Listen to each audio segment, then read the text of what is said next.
ibihe byiza kuri ukurikira Urumuri Media ni buri mushya ibuka gukanda subscribe ndetse wibuke no gukanda ukazogera kugira ngo amakuru ndetse n'ibiganiro tukugezaho umunsi kundi bitazajya bigucika.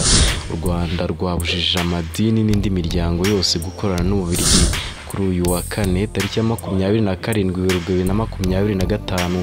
Urwego rw'igihugu rw'imiyoborere RGB rwatangaje ko hashingiwe ku cyemezo cya guverinoma y'u Rwanda cyo ku ya 17 Werurwe 2025 cyo guhagarika umubano n'ubwami bw'Ububiligi.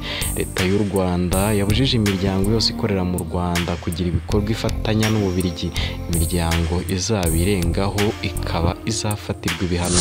Guverinoma y'u Rwanda ivuga ko imishinga iyo ari yo yose ikomeje ndetse ifitanye isano n'Ububiligi igomba guhita ihagarikwa kandi bigatangazwa uko bikwiye. Urwego rw'imiyoborere rutangaza ko nta mafaranga, inkunga, impano cyangwa imisanzu y'amafaranga azongera kwakirwa cyangwa gutangwa ajya cyangwa ava mu Bubiligi. Ibigo byabwo na gahunda n'ibigo bibushamikiyeho.